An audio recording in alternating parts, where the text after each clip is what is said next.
You must fight. Fight. With machetes in bare hands against guns? Buy guns. Buy? Go to the border. Guns are plentiful there. They said to him, but why do you have to send to the Yankees? Why do you have to send across the border for the gunmen? And Sturgis smiled and said, well, the movie company is putting up the money. That's why we have to do it. We need help. We must buy guns. We know nothing about them. Will you buy guns for us? Guns are very expensive and hard to get. Why don't you hire men? Men? Gunmen. Nowadays, men are cheaper than guns. I was playing a Mexican peasant. I was privy to a lot of conversations between these people in Mexican suits and the American suits. And their biggest concern was not to put the Mexican peasant in such a bad light. I was the only one in the American cast that spoke fluent Spanish, so I could communicate for them and translate with them. One of the strange things that happened was a censor that was a lady censor. And we were shooting a scene, and we had a lot of the Mexicans were dressed in white with the red band, you know, and we had them dirtied down. And she said, "Oh no, no, no, no, no, no, no, no dirt on the costumes, no dirt on the white. They can't be seen with having any dirt. No, no, no, none of that." So we had to clean them all up, you know. And so if you ever, when you watch them, nobody has any dirt on them ever, but we get really dirty sometimes. But none of the Mexicans.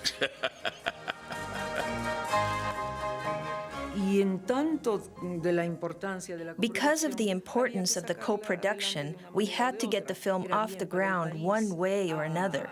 It was good for the country. You were interested in making the film with us, so any problems that may have arisen were resolved positively and without any trouble.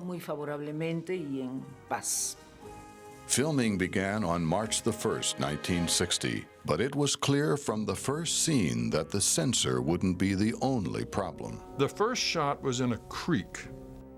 There were 3 or 4 rehearsals, which were 6 or 7 people in a row on horseback, just riding by and looking about from side to side.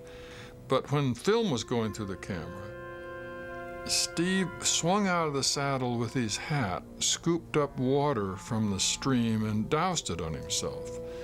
Next, I think, was Charlie Bronson, who unbuttoned his shirt, stretched, turned his bandana around. Then came Brad Dexter, who did 3 acts of Hamlet. And poor Yule didn't know what was going on behind him while everybody was trying to stake their ground into, this is going to be my picture, and I have 6 supporting cast. And John, the cigarette hanging from his mouth, never said cut or anything else. It's just his eyes got wider, and he turned and looked at me, and what he was saying was, can you believe that? We're going to go on for 6 or 8 weeks with these guys. The set was fraught with testosterone. I mean, you know, here were these young Turks on the brink, you know, and they were all trying to get attention on the screen, you know, and especially Steve. Steve only had maybe 75 lines in the entire movie, you know. And so he was, as John liked to say, John Sturgis, he was constantly catching flies, moving his hat, moving this way, moving that.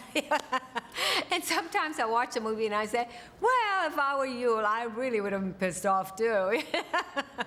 Brenner, the established star, and McQueen, the up-and-coming next big thing, were soon heading for a standoff. Then there was an interesting competition between Steve and Yule. Steve was a very, very clever actor, and he used to do it with a lot of shticks, whether the hands and doing the face and everything.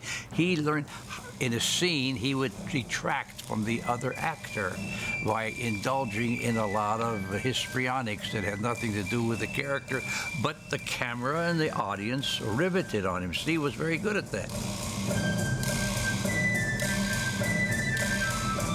Steve was a real hustler type, you know? I mean, he was going to get what he wanted.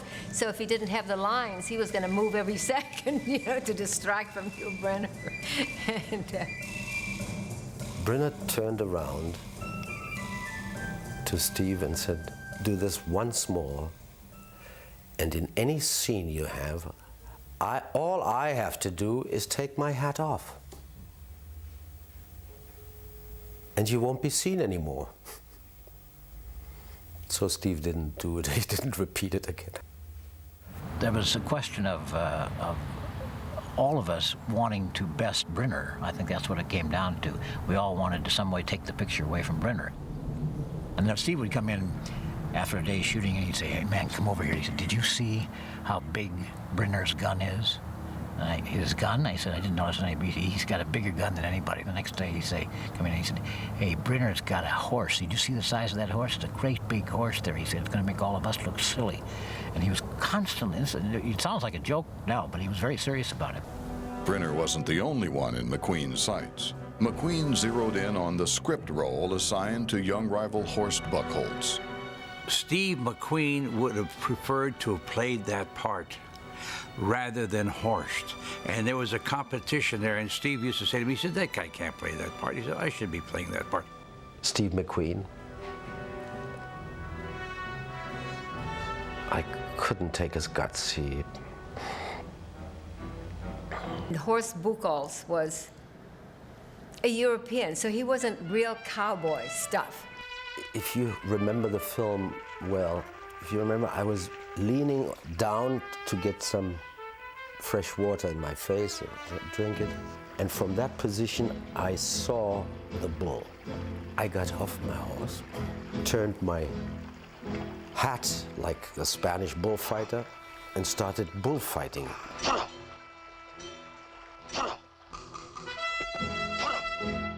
And John Sturges, he was thrilled. And that scene was not in the script. I liked it too. I liked the idea of Baka, venga, entrale. John just thought he was great. He thought he was, and he shot more film on Horst Buchholz than anybody else. And after the film was over, and I got all the notoriety about, you know, the man with the knife. The man with the knife, he said, you know, hell, everybody liked you and the thing, and I could never figure out that reason. I thought Horst Buchholz was the kid.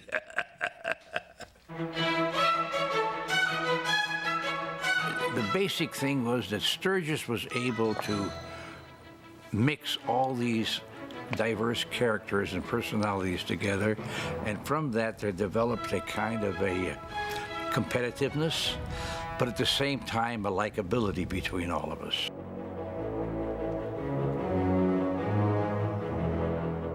I remember all the actors practicing, which they adored because they're like little boys, you know, playing cowboys. And they'd all practice pulling the gun and the trigger and the shooting. They all loved it. I mean, you loved being on a horse, and all they wanted to do were cowboy movies. There's a certain childish aspect to it. You always play a man who is 20 feet tall, and you shoot the Indians. Yul didn't know anything about drawing guns or doing anything like that. Steve, of course, always wanted to be the really flashy kind of guy. It was fun.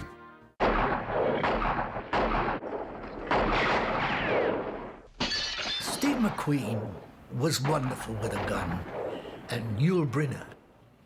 They would do this. They'd take the gun and they'd spin it without looking, and it went. I'd have to look.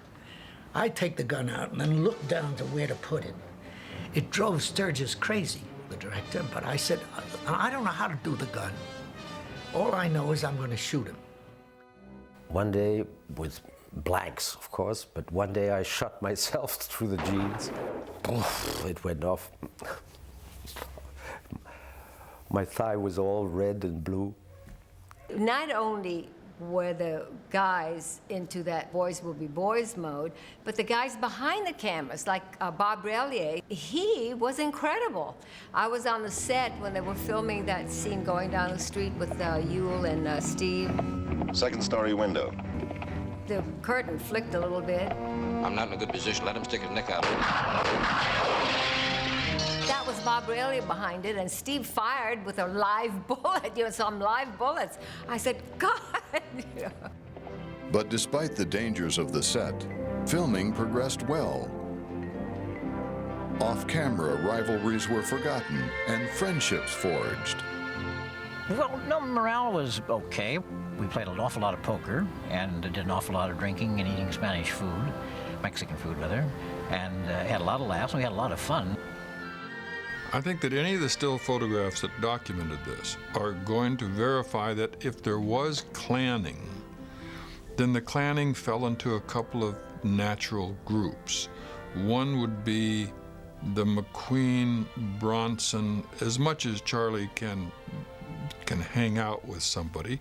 Brad, you're going to see claned with Ewell because somehow Ewell, bless him, had figured out how to beat Brad in gin rummy, and that got to be endless. Oh yeah, we played for money. We played for money. Ewell and I played gin rummy against each other, and we played. Oh yeah, we gambled quite a bit on the set.